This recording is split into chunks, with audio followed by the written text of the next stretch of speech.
faz minha vida mudar. Chegou o momento da meditação, momento em que olhamos para a palavra, lemos e buscamos em Deus orientação para as nossas vidas. Então, Evangelho de Mateus, no capítulo 20, versículos de 20 até o 28, diz assim: Então se chegou a ele a mulher de Zebedeu com seus filhos e, adorando-o, pediu-lhe um favor. Perguntou-lhe: que queres? Ela respondeu: manda que no teu reino estes meus 2 filhos se assentem, um à tua direita e outro à tua esquerda. Mas Jesus respondeu: não sabeis o que pedis. Podeis vós beber o cálice que eu estou para beber? Responderam-lhe: podemos. Então disse-lhe Jesus: bebereis o meu cálice, mas assentar-se à minha direita e à minha esquerda não me compete concedê-lo. É, porém, para aqueles a quem está preparado por meu Pai. Ora, ouvindo isto, os 10 indignaram-se contra os 2 irmãos. Então Jesus, chamando-os, disse: sabeis que os governadores dos povos os dominam, e que os maiorais exercem autoridade sobre eles. Não é assim entre vós, pelo contrário. Quem quiser tornar-se grande entre vós, será esse o que vos sirva. E quem quiser ser o primeiro entre vós, será servo de todos. Tal como o Filho do Homem, que não veio para ser servido, mas para servir e dar a sua vida em resgate de muitos. Semana passada eu citei na introdução da pregação um trecho onde Jesus, em João 17, em uma oração, fala sobre o poder que estava com ele e esse poder para dar.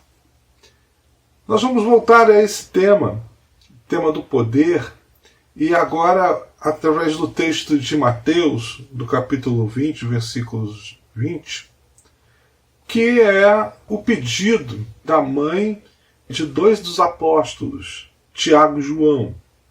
Um pedido que vem de uma pessoa de fé.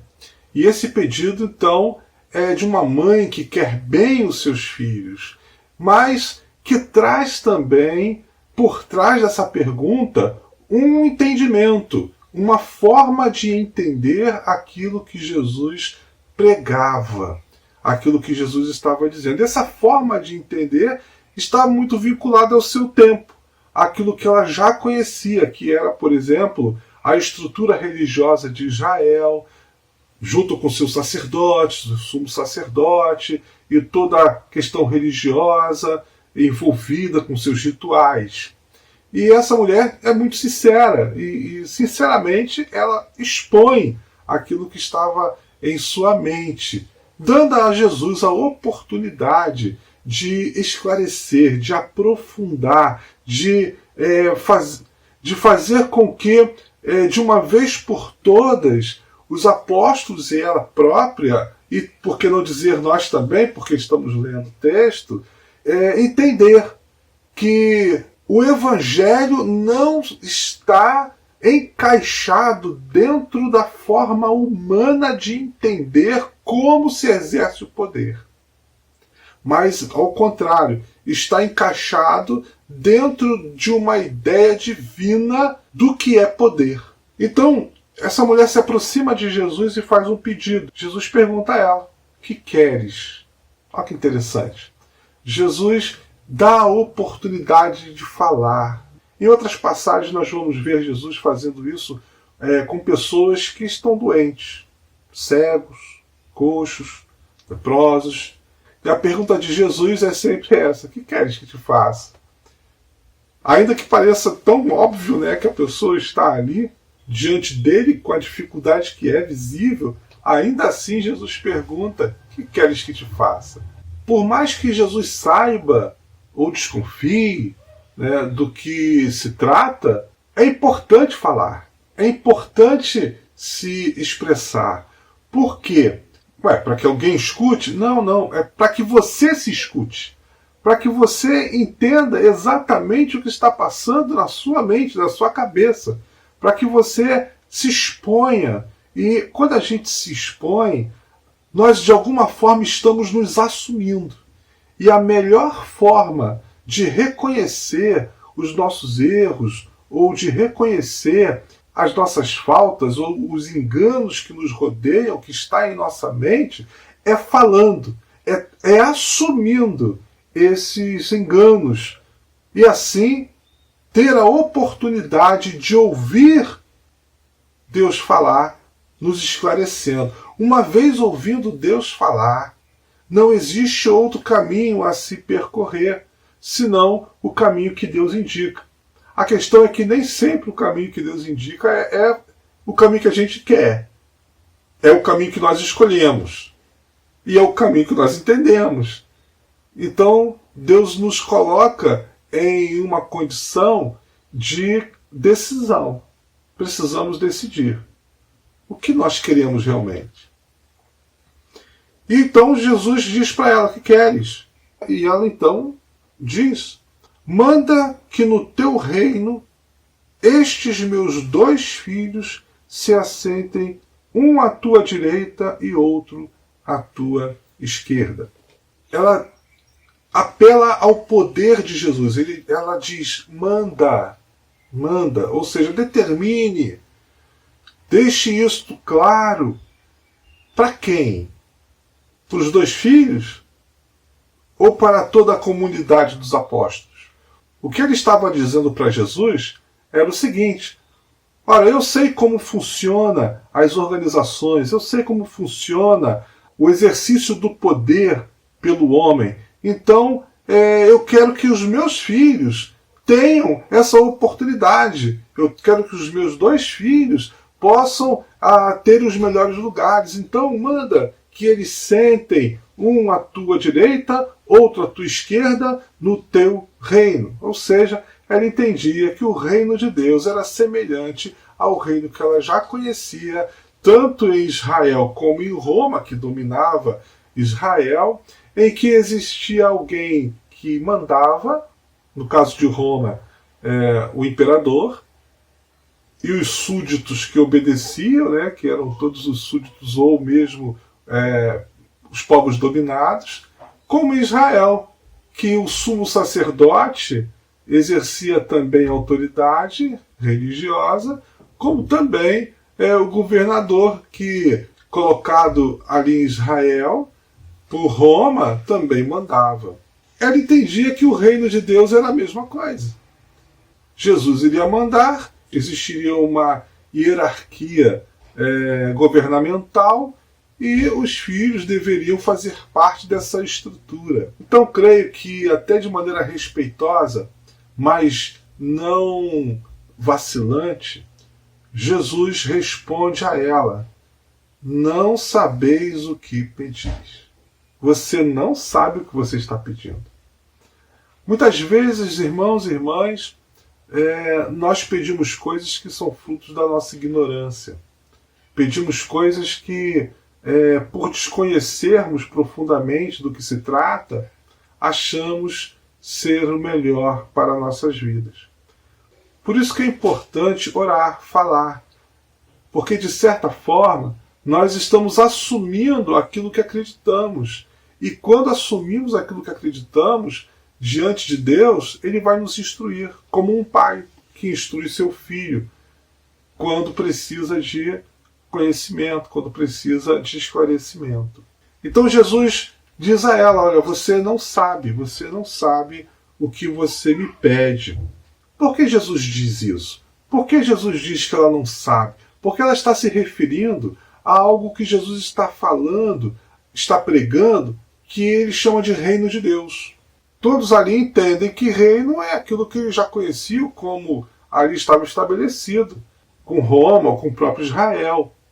Até pela história de Israel, dos reis que existiram, né? Mas o que Jesus estava falando sobre reino era algo diferente do que eles haviam experimentado até então. Jesus estava se referindo a reino, e a palavra reino, basileia no grego, era muito mais do que uma região geográfica onde existia um mandatário. Mas para entender melhor o que Jesus queria dizer com o reino de Deus, vamos ler em Lucas 17, versículos 20 e 21. Interrogado pelos fariseus sobre quando viria o reino de Deus, Jesus respondeu: não vem o reino de Deus com visível aparência, nem dirão, ei-lo aqui ou lá está, porque o reino de Deus está dentro de vós. Lucas então deixa bem claro o que Jesus queria dizer com o reino de Deus. Reino de Deus não é algo visível. Reino de Deus não é uma região geográfica onde existe um povo que adquiriu uma nacionalidade. Reino de Deus é algo que está além das fronteiras. Reino de Deus é aquilo que está dentro de nós. Então aquela mulher, ela tinha um grande desafio diante dela ali naquele momento, que era entender, ou melhor, que era reconstruir a ideia que ela tinha de reino de Deus para entender o ensinamento. O reino de Deus não se apresenta de forma visível. O reino de Deus está dentro de vós. Mas que desafio para Jesus, porque os outros apóstolos todos estavam ouvindo aquela conversa. E aqui o texto fala que eles se revoltaram entre si com aquela situação, porque 2 dos apóstolos queriam se destacar diante de todos os outros para serem autoridades junto com Jesus. E os outros também não tinham esse mesmo direito? Será que os outros também estavam querendo a mesma coisa, só não tiveram a coragem de assumir? Pois bem, esse é o momento em que Jesus tem que lidar com essa fragilidade humana, com essa pequenez humana, com essa forma reducionista humana de ser. O reino de Deus não cabe dentro daquilo que nós criamos como reino. Ou melhor, o reino de Deus tem a sua forma própria, vem de Deus, com uma estrutura própria, e não pode ser manipulado pela estrutura criada pelo ser humano. E Jesus ainda pergunta para os 2 filhos daquela mulher: podeis beber o cálice que eu estou para beber? E eles prontamente respondem: sim, podemos. Eles não sabem do que Jesus está falando. Do cálice que ele vai beber, eles não entendem o que Jesus está falando. Mas eles respondem: sim, podemos. E Jesus então diz: então vocês beberão sim. Do cálice que estou para beber, vocês beberão então. Só que conceder sentar-se à minha direita ou à minha esquerda não compete a mim. Olha que interessante. Não compete a Jesus. Compete a Deus. E esses lugares já estão determinados por Deus. Mas longe de ser um lugar de autoridade para governar, ali é um lugar de autoridade diferente. E nós vamos ver o que o texto diz acerca disso. Jesus então chama a todos e diz a eles, versículo 25: sabeis que os governadores dos povos os dominam e que os maiorais exercem autoridade sobre eles. Não é assim entre vós. Olha só, olha a mudança acontecendo. Não é assim entre vós. Pelo contrário, quem quiser tornar-se grande entre vós, será esse o que vos sirva. Olha que interessante. De novo, aquela fala de João 17, onde o poder de Deus existia em Jesus para dar, aqui agora está a questão da autoridade. Jesus não censura os apóstolos. Jesus não diz a eles: que coisa feia, ficar buscando ser o maior. Vocês não precisam buscar ser o maior. Não, Jesus não fala isso. Ao contrário, Jesus diz que isso é possível, que isso é necessário até, que isso é importante até ser o maior. Só que numa lógica diferente da lógica humana. Ele diz: quem quiser se tornar grande entre vós, será esse o que vos sirva. Olha só o que ele está dizendo. O que ele está dizendo é o seguinte: quem sabe mais tem condições de servir mais. Quem sabe mais tem condições de ensinar mais. Quem sabe mais tem condições de cuidar mais. Esse é o ponto do relacionamento, é o ponto da responsabilidade. Nós temos que buscar saber mais, mas quanto mais sabemos, mais condições nós temos de servir melhor ao meu irmão ou à minha irmã, ao meu próximo, ou seja, aquele até que não seja meu irmão, mas é o meu próximo. Eu posso servi-lo melhor. E aprofundando no versículo 17, diz mais: e quem quiser ser o primeiro entre vós, será vosso servo, tal como o Filho do Homem, que não veio para ser servido, mas para servir e dar a sua vida em resgate por muitos. Da forma como Jesus veio para servir e dar a sua vida em resgate por muitos, assim devemos nós, quando buscamos os primeiros lugares ou quando buscamos ter autoridade, ter poder, então eu tenho condições de servir mais. Estamos hoje vivendo justamente esse momento onde a ameaça das nossas vidas se encontra ao redor, mas nós não sabemos de onde vem. Sabemos que há um inimigo fora, que é esse coronavírus, mas não sabemos de onde ele vem, é invisível. E nós, preocupados em não se contaminar, em ter a nossa vida em risco, pedimos ao Senhor: livra-nos dessa morte, né? Livra-nos dessa doença, livra-nos dessa ameaça sobre as nossas vidas. Muito bem, estando livre dessa ameaça, tendo a nossa vida salva, o que você vai fazer com ela? O conselho de Jesus é dar em favor de muitos. Qual é a relação que nós temos de poder? É a relação que nós vimos na nossa sociedade?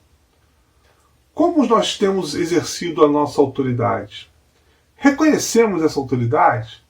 Essa autoridade que reconhecemos, nós exercemos segundo a orientação de Deus ou segundo a orientação do mundo que vemos hoje? Muitas vezes temos pessoas em posições de autoridade que buscam o mando pela força, o mando no sentido de um antigo ditado que diz: manda quem pode e obedece quem tem juízo. Este é o formato. O que Jesus está nos dizendo não é isso. É o contrário. Entre vós não será assim. Entre vós não será desse jeito. A forma de exercermos a nossa autoridade é servindo. A forma de exercermos a nossa autoridade é dando o que temos, a vida que temos em nós, a vida que está salva em nós, dando Deus que está dentro de nós. Amar o próximo como a si mesmo. Amar a Deus sobre todas as coisas e o próximo como a si mesmo. Como você gostaria de ser tratado? Como você gostaria que uma autoridade o respeitasse? Então, assim devemos nós fazermos. Que a graça de Deus derramada sobre nós seja espalhada para todas as pessoas que estiverem ao nosso redor. Hoje teremos um momento de ceia. Hoje teremos um momento de tomar do cálice. Assim como aqueles apóstolos disseram para Jesus que podiam tomar, assim nós também podemos tomar. A diferença é que eles lá não entenderam o que Jesus estava falando, porque o momento da crucificação e da ressurreição de Jesus não havia chegado. Mas hoje nós já conhecemos essa realidade. Jesus já foi crucificado, ele já ressuscitou. Então nós entendemos. E a pergunta é: podemos tomar desse cálice? Se dissermos que sim, nós estamos dizendo: Jesus, entendemos que a nossa vida está em tuas mãos e é para ser um instrumento em tuas mãos. Queremos sim servir, ser o maior de todos, porém o último, para servir a todos. A ceia é a revelação do Evangelho. O Evangelho que nos chama para servir. A quem nós estamos servindo nesse momento de pandemia? A quem nós estamos estendendo a mão? A quem nós estamos dando o nosso amor ou uma palavra de esperança? Existem muitas pessoas precisando de serem salvas. E nós, como pessoas salvas, precisamos estender a mão para resgatá-los e resgatá-las. Que Deus nos abençoe e que não desperdicemos nenhuma oportunidade de sermos instrumento nas mãos de Deus. Em nome de Cristo Jesus. Amém.